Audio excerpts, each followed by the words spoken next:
എത്ര രൂപയായി? എത്രയായാലും ഓഫീസിൽ ഒന്ന് വാങ്ങിച്ചോളൂ. ഏത് ഓഫീസ്? നീ എന്തോ ഈ പറയുന്നേ?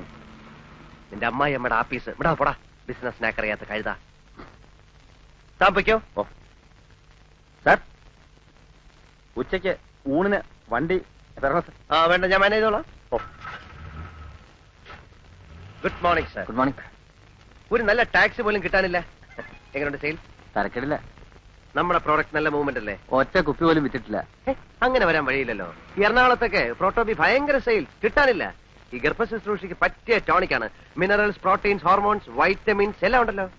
വെറുതെ പുഴു അടിക്കാതെ ആശാനെ, നെല്ലിക്ക വൈനിൽ ഏതാണ്ട് അരച്ചു കലക്കി ഉണ്ടാക്കുന്ന സാധനമല്ലേ. ഞാൻ അന്നേ പറഞ്ഞതാ ഇതൊന്നും ചെലവാവില്ലെന്ന്. പിന്നെ ചെലവാക്കാം, ഡോക്ടർമാർക്ക് നല്ല കമ്മീഷൻ കൊടുക്കണം.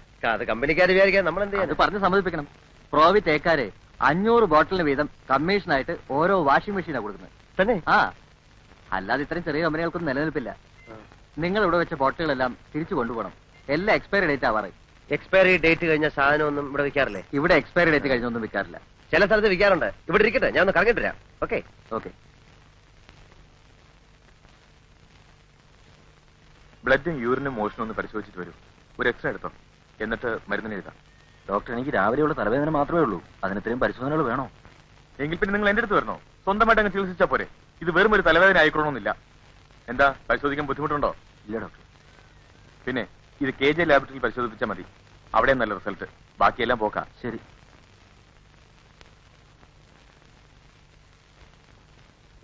Good afternoon doctor.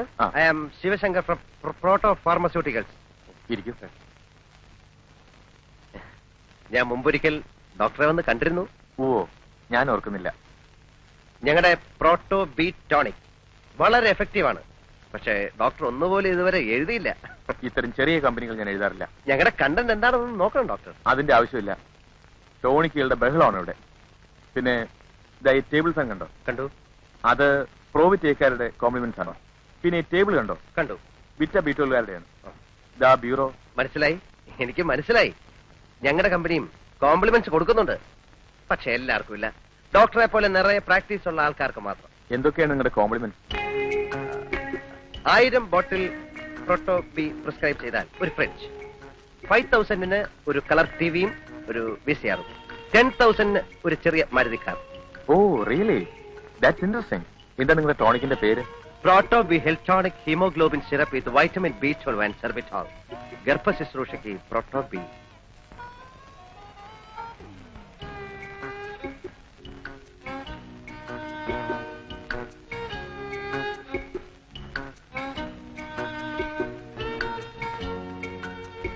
പ്രോട്ടോബി 4 ബോട്ടിൽസ്. അതേത് ഡോക്ടറെ? ഡോക്ടർ സുരേന്ദ്രന്റെ. ഇത് തീർന്നിരിക്കുക. ഒരു ബോട്ടിൽ പോലും ഇല്ലേ? ഇല്ല, കംപ്ലീറ്റ് തീർന്നു. ഇപ്പൊ തന്നെ എത്ര ചീട്ടാ വന്ന് മടങ്ങിപ്പോയെന്നറിയോ? ഡോക്ടർ പറഞ്ഞിരുന്നു കിട്ടാൻ ഭയങ്കര ഡിമാൻഡാണെന്ന്. അതുകൊണ്ട് 4 വാങ്ങി വെച്ചോളാം. ഇനി എന്ന് വരും? 2-3 ദിവസത്തിനകം വരുത്തി തരാം. വേറെ എവിടെയെങ്കിലും കിട്ടൂ? എല്ലാ മെഡിക്കൽ ഷോപ്പിലും ഔട്ട് ഓഫ് സ്റ്റോക്കാ. അന്വേഷിച്ച് നോക്ക്. എന്താ അസുഖം നിങ്ങൾക്ക്? തലവേദന. സൂര്യൻ ഉദിച്ചാൽ അപ്പം തുടങ്ങും. വേറെ എവിടെയെങ്കിലും കിട്ടുമെന്ന് ഞാൻ നോക്കട്ടെ. ആ റെപ്രസെന്റേറ്റീവ് ആള് കൊള്ളാമല്ലോ. കഴിഞ്ഞ 1 മാസമായിട്ട് ഞാൻ പട്ടി ചന്തയ്ക്ക് പോകുന്ന പോലെ പോവാന്നല്ലാതെ ഒറ്റ ഒരുത്തൻ ചിറ്റ എഴുതണ്ടേ. ഇപ്പൊ മെഡിക്കൽ ഷോപ്പുകാർക്ക് എന്നെ കാണുമ്പോ പുച്ഛമാ. കമ്പനിക്കാര് പറയുന്നത് ഞാൻ വർക്ക് ചെയ്യാഞ്ഞിട്ടാണ്. അല്ലേ അങ്ങതി, ഓരോരുത്തരും 1000 ബോട്ടിൽ വെച്ച് എഴുതിയാലേ നീ ഫ്രിഡ്ജും VCRും ടിവിയും ഒക്കെ എവിടുന്ന് എടുത്ത് കൊടുക്കും? ഞാൻ എവിടുന്ന് കൊടുക്കാനാ? പിന്നെ ഈടാ എല്ലാരും കൂടെ ഉത്സാഹിച്ചൊന്ന് എഴുതി ഒരു 10,000 ബോട്ടിൽ ഇലവായ എനിക്കൊരു 8,000 റുപ്യ കമ്മീഷൻ കിട്ടും. പിന്നെ ഞാൻ ഈ ജോലിക്ക് പോകുന്നില്ലെങ്കിലോ? പിന്നെ ഇവന്മാര് കോംപ്ലിമെന്റ്സ് വാങ്ങിക്കാൻ വീട്ടിൽ വരുമോ? വീട്ടിൽ പറ്റേ അപ്പൊ കൊടുക്കാൻ കോംപ്ലിമെന്റ്സ്. അയ്യോ, അപ്പൊ ജോലി ഈ നാട്ടിലാണ് ജോലിക്ക് പഞ്ഞം. എടാ, ജോലി ചെയ്യാനുള്ള മനസ്സുണ്ടെങ്കിൽ ജോലിയുണ്ട്. പിന്നെ എല്ലാവർക്കും കസേരമേലിരുന്ന് ഫയൽ നോക്കണം എന്ന് പറഞ്ഞാൽ നടക്കത്തില്ല. എടാ, ലോട്ടറി ടിക്കറ്റ് വിറ്റാ ജീവിക്കാനുള്ള കാശ് കിട്ടത്തില്ലയോ? ഞാനും ഈ വണ്ടിയൊക്കെ വിറ്റിട്ട് ഇതുപോലെ വല്ല പണിയും കിട്ടുമെന്ന് നോക്കാൻ പോവാ. വണ്ടിക്കാണെങ്കിൽ ഓട്ടമില്ല. ഓടി കിട്ടുന്ന കാശ് വല്ല വർഷാപ്പിലും കൊടുക്കണം. നീ ഒന്ന് അടിച്ചു നോക്കിയാ ചാട്ടാവുന്നു. കേരള ദൈവമേ, വഴി കിടത്തല്ലേ. നീ ഇവിടെ കേറുന്നുണ്ടോ? കേറിയില്ലെങ്കിൽ? കേറിയില്ല, ഇവിടെ വഴി കിടക്കാം. കേറിയാൽ? കേറി അവിടെ വീട്ടിൽ കിടക്കാം.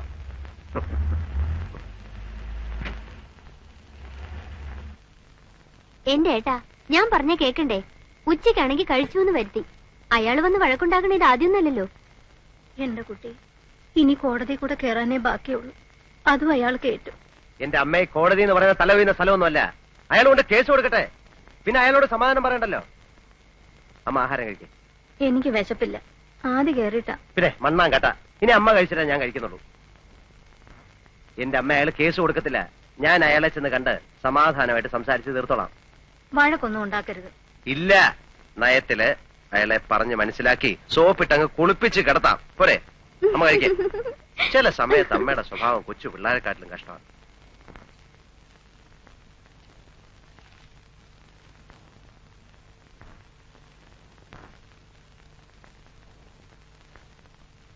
എന്ത് വേണം? ഞാൻ ചേട്ടനെ ഒന്ന് കാണാമെന്നാ. ആ കണ്ടോളൂ. അതല്ല. ഏതല്ല എടാ, എന്റെ നിഴല് കണ്ട മുങ്ങി നടക്കണ നീ എന്നെ കാണാൻ വരെ. എന്താണാവോ ഉദ്ദേശം?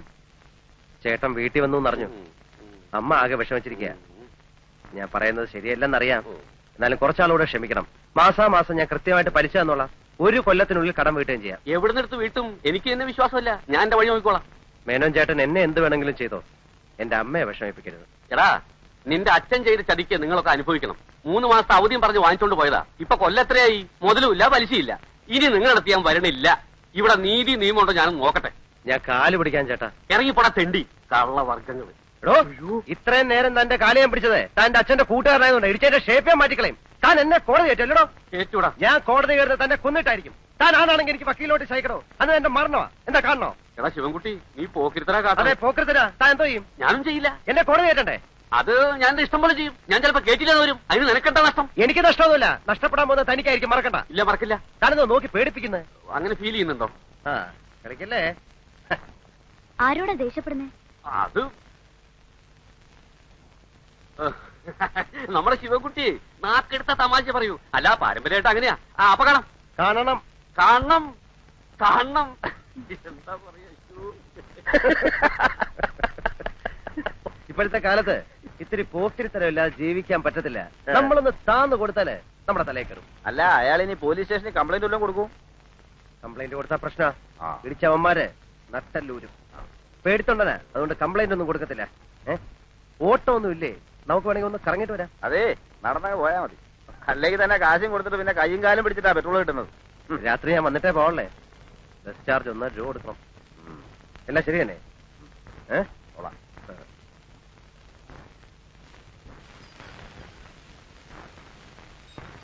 ആ, ശിവൻകുട്ടി വന്നു. ഏട്ടനപ്പോ വന്നു. പഞ്ചസാര വാങ്ങിച്ചോടാ. പഞ്ചസാരയും അരിയും മുളകും ഒക്കെ ഉണ്ട്. ഞാൻ വിചാരിച്ചു മറക്കുന്നു. നാളെ രാവിലെ ബാലന് കാപ്പി കൊടുക്കണത് എങ്ങനെയാണെന്ന് വിചാരിച്ചു വിഷമിച്ചിരിക്കായിരുന്നു. ഏട്ടത്തെയും മോളൊക്കെ സുഖമായിരിക്കുന്നില്ലേ? തോന്നുന്നില്ല. പ്രേമേ, എന്തേട്ടാ? ഏതാടി ഈ സാരി? വല്യേട്ടൻ കൊണ്ടുവന്നതാ. നീ ബാഗ് എടുത്ത് അകത്ത് വയ്ക്ക.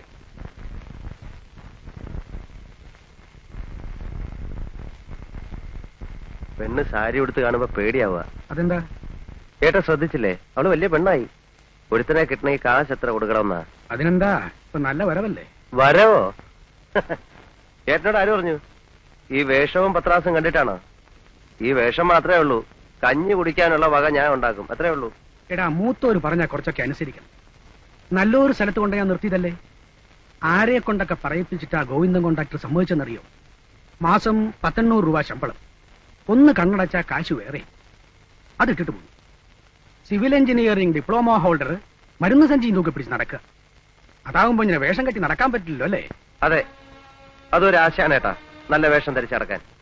പഠിക്കുന്ന കാലത്ത് 2 മുണ്ടും 2 ഷർട്ടും ഇട്ടാ ഞാൻ 1 കൊല്ലം കഴിച്ചിട്ടുള്ളത്. നടന്നോ? ആര് പറഞ്ഞു വേണ്ടെന്ന്? പക്ഷെ അമ്മയും പെങ്ങളെയും പട്ടിണിക്കിടരുത്, എനിക്കതേ പറയാനുള്ളൂ. അമ്മയും പെങ്ങളും എന്റെ മാത്രമല്ലല്ലോ.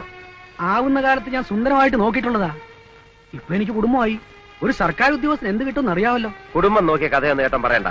മാസം 300 റുപ്യ വരും. പിന്നെ ഇവിടെ ഉണ്ടാവണ തേങ്ങയും പാലും വിറ്റാ ഞങ്ങൾ കഴിഞ്ഞത്. ഏട്ടനെ ഞാൻ കുറ്റം പറഞ്ഞതൊന്നുമല്ല. എന്താടാ ഏട്ടനോട് പറയണേ? അവൻ അവന്റെ കുടുംബം നോക്കണ്ടേ? എല്ലാ കാലവും അമ്മയും പെങ്ങളും അനിയനെന്നും പറഞ്ഞിരുന്നാ മതിയോ? അവൻ പറഞ്ഞോട്ടമ്മേ, ഞാൻ കിടന്ന് വെള്ളം കുടിക്കുന്ന ആർക്കും മനസ്സിലാവില്ല.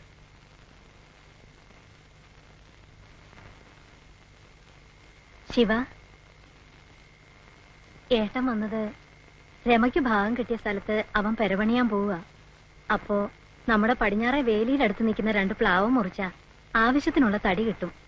ഞാൻ പറഞ്ഞു മുറിച്ചറുത്ത് കൊണ്ടുപോയിക്കോളാൻ. ആ പ്ലാവ് നിറയെ കായ്ക്കണതാ. എന്റെ വീട്ടിൽ നിന്ന് എന്ത് കൊണ്ടുവന്നു രമയുടെ വീട്ടുകാർ ചോദിച്ചാൽ ഞാൻ എന്ത് മറുപടി പറയും? ഞാൻ ഭാഗമൊന്നും പിരിഞ്ഞിട്ടില്ല. ഏട്ടന് ആവശ്യമുള്ള തടി ഞാൻ അലിയാറുടെ മില്ലിൽ ഏർപ്പാട് ചെയ്ത് തരാം. അതാവുമ്പോ എനിക്ക് കുറേശ്ശെ കൊടുത്തു തീർത്താൽ മതി. നമ്മുടെ തൊടിയിലെ പ്ലാവ് മുറിക്കാൻ മറ്റു പലരുടെ അനുവാദം കൂടി വേണം. ഈ വസ്തുവിന്റെ പണയത്തില് അച്ഛന് കടം കൊടുത്ത പലരുടെ.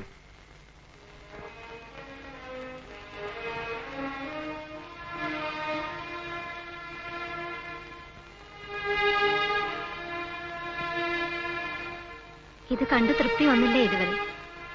കിടക്ക വിരിച്ചിട്ടുണ്ട്. ഏട്ടൻ കിടന്നോ? അവൻ കടന്നു. പാവം. ഒരു വീട് വെക്കണം എന്നുള്ള മോഹം ഏട്ടനും ഉണ്ടാവും അല്ലേ?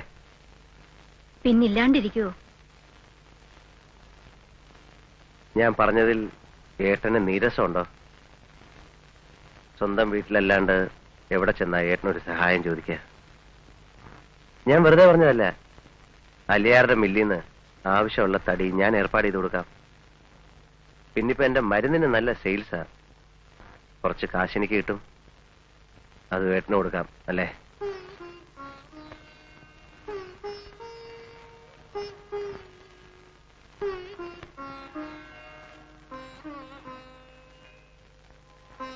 വാ, വന്ന് കിടക്ക്.